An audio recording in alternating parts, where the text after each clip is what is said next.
에스라 1장 1절부터 11절까지의 말씀, 구약 711쪽에 있습니다. 찾으셨으면 한 절씩 교도가여 읽도록 하겠습니다. 바사왕 고레스 원년에 여호와께서 예레미야의 입을 통하여 하신 말씀을 이루게 하시려고 바사왕 고레스의 마음을 감동시키심에 그가 온 나라에 공포도 하고 조소도 내려 이르되, 바사왕 고레스는 말하노니 하늘의 하나님 여호와께서 세상 모든 나라를 내게 주셨고 나에게 명령하사 유다 예루살렘의 성전을 건축하라 하셨나니, 이스라엘의 하나님은 참 신이시라. 너희 중에 그의 백성된 자는 다 유다 예루살렘으로 돌아가서 이스라엘의 하나님 여호와의 성전을 건축하라. 그는 예루살렘에 계신 하나님이시라. 그 남아있는 백성이 어느 곳에 머물러 살든지 그곳 사람들이 마땅히 은과 금과 그 밖의 물건과 짐승으로 도와주고 그 외에도 예루살렘에 세울 하나님의 성전을 위하여 예물을 기쁘게 드릴지니라 하였더라. 이에 유다와 베냐민 족장들과 제사장들과 레위 사람들과 그 마음이 하나님께 감동을 받고 올라가서 예루살렘에 여호와의 성전을 건축하고자 하는 자가 다 일어나니, 그 사면 사람들이 은그릇과 금과 물품들과 짐승과 보물로 돕고 그 외에도 예물을 기쁘게 드렸더라. 고레스 왕이 또 여호와의 성전 그릇을 꺼내니 옛적에 느부갓네살이 예루살렘에서 옮겨다가 자기 신들의 신당에 두었던 것이라. 바사왕 고레스가 창고지기 미드르다덱에게 명령하여 그 그릇들을 꺼내어 세워서 유다 총독 세스바살에게 넘겨주니, 그 수는 금 접시가 30개요 은 접시가 1000개요 칼이 29개요 금 대접이 30개요 그보다 못한 은 대접이 410개요 그 밖에 그릇이 1000개니. 같이 읽습니다. 금, 은 그릇이 모두 5400개라. 사로잡힌 자를 바벨론에서 예루살렘으로 데리고 갈 때 세스바살이 그 그릇들을 다 가지고 갔더라. 아멘. 오늘부터 우리는 에스라서의 말씀을 살펴보려고 합니다. 이 에스라서가 시작되는 그 첫 구절, 첫 말에 이렇게 시작하고 있죠.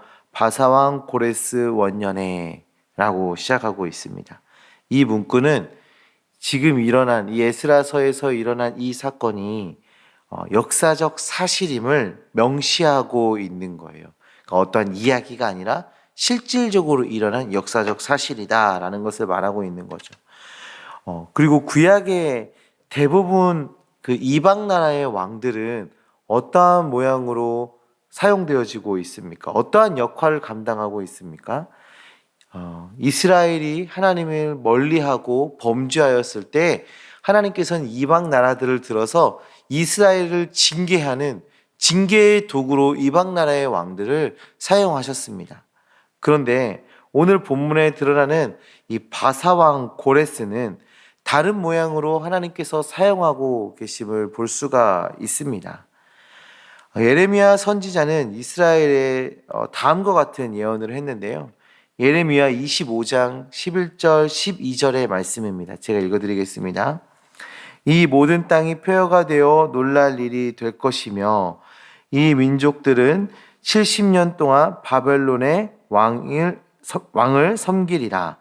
여호와의 말씀이니라. 70년이 끝나면 내가 바벨론 왕과 그의 나라와 갈대아인의 땅을 그 죄악으로 말미암아 벌하여 영원히 폐허가 되게 하되. 지금 예레미야가 어떤 예언을 하고 있는 것일까요? 이스라엘 백성들이 바벨론에게 패망하고 그들의 포로로 끌려갈 것을 예언하고 있습니다. 그리고 그 포로의 생활은 70년이 될 것이다. 그리고 70년이 지나면 또 바벨론이 망하게 되고 새로운 나라가 등극하게 될 것이다 라는 것에 대해서 예레미야가 이미 이전에 예언을 했던 것이죠. 바사왕 고레스를 에스라서 서두에 둔 것은 바벨론이 망하고 하나님께서 약속하신 그 해방의 때가 도래했다는 것을 우리가 볼 수 있는 장면이 되는 것이죠. 바사 제국이 정권을 잡으면서 그들은 그들의 그 식민 국가들에게 정치적으로 종교적으로 굉장히 관대한 그런 관용 정책을 펼쳤습니다. 그것으로 인해서 이 고레스 왕은 조서를 통해서 이스라엘 백성들에게 예루살렘으로 돌아가서 성전을 재건할 것을 명령하게 되지요. 3절의 말씀을 보시면 고레스 왕은 하나님은 참 신이시라 라고 고백하고 있습니다. 고레스가 이러한 말을 하고 있지만 하나님을 아는 것도 아니고 하나님을 하나님으로 섬기는 것도 아니었어요. 그냥 그들의 그 어떤 관용 정책으로 인해서 너희의 신도 인정하고 너희의 신도 인정하고 여러 신들을 그냥 인정하는 그런 과정 가운데서 한 이야기예요. 그럼에도 고레스를 통해서 하나님은 하나님의 일을 행하시는 것을 볼 수가 있습니다. 하나님을 알지도 못하는 이방 나라의 왕이지만 그 이방 나라 왕을 통하여서 하나님께서 계획하셨던 그 일을 이스라엘 백성들을 회복하는 이스라엘을 회복하는 그 일을 행하고 계신다라는 거예요. 우리는 이 사건을 통해서 하나님께서 역사의 주인이시며 주관자가 되신다는 것을 그 사실을 우리가 깨닫게 되는 것입니다. 우리의 삶에도 마찬가지예요. 하나님께서 우리의 삶의 주인이십니다. 우리의 인생의 주인이십니다. 하나님의 그 계획이 우리의 삶에서 분명히 이루어질 것입니다. 하나님을 알지 못하는 이방 나라의 왕을 사용하여서 그 하나님의 예언과 하나님의 그 말씀을 하나님의 뜻을 이루신 것처럼 우리 인생에서도 이 이방 나라와 같은 어려운 일들, 아픔 이런 것들이 있을 텐데 하나님께서는 그것마저도 들어 사용하셔서 하나님의 뜻을 이루신다라는 거예요. 우리는 이러한 하나님의 역사 속에서 하나님을 신뢰하며 하나님을 부여잡고 나아가는 믿음의 사람으로 살아가시기를 간절히 소망합니다. 제가 얼마 전에 저희 아내와 이렇게 이야기하는 중에 어떤 것을 이렇게 보는 중에 한 문구를 보게 됐는데요. 이런 글이었어요. 하나님이 날 얼마나 생각하는지를 생각해야 한다. 하나님께서 나를 얼마나 생각하고 계시는지를 생각해야 한다. 라는 문구였어요. 우리 삶에 많은 고난을 마주합니다. 많은 어려움을, 여러 가지 문제들을 마주해요. 이스라엘 백성들이 이 70년 동안 포로 생활을 할 때 그들의 마음이 어땠을까요? 인생의 희망이 보이지 않았을 겁니다. 하나님께서 70년이라고 말씀하셨지만 그 하루하루 살아가는 그 시간 속에서 언제 이 포로 생활이 마칠까? 과연 마치기는 할까? 하는 그런 불신과 그런 고민과 어려움 속에 살아갔을 거예요. 우리가 주일에 여호수아서의 말씀을 우리 담임 목사님과 함께 보고 있는데요. 여리고성을 돌고 있잖아요. 제가 그 말씀을 들으면서 이 이스라엘 백성들이 언제 제일 힘들었을까에 대해서 생각해 봤어요. 저는 그 7일째, 7바퀴 도는 그날이 제일 힘들었을까요? 저는 6일째가 제일 힘들었을 것 같아요. 6일째. 이거 계속 돌고 있는데, 하루에 한 바퀴 돌고 있는데 아무것도 일어나지 않는 그 순간. 근데 우리 인생에도 마치 그런 순간들이 있지 않습니까? 그때 이 문구가 기억났으면 좋겠어요. 하나님께서 나를 얼마나 생각하시는지를 생각해야 한다. 역사의 주관자 되시는 하나님, 그 하나님의 때에 고난과 절망 가운데서 우리를 건지실 그 하나님을 기억해내시기를 간절히 소망합니다. 그리고 그 순간에 우리 앞에 놓여있는 그 절망에 매여있는 것이 아니라, 우리 앞에 있는 그 고통에 우리가 사로잡혀 살아가는 것이 아니라 나를 사랑하시고 나에 대해서 깊이 알고 계시며 나에게 가장 필요한 것이 무엇인지 알고 계시고 또 그것을 이루실, 나를 생각하고 계시는 그 하나님, 그 하나님을 생각해내시고 그 하나님을 부여잡는 우리가 되기를 소망합니다. 하나님께서는 우리를 사랑하십니다. 우리에게 가장 좋은 것 주길 원하십니다.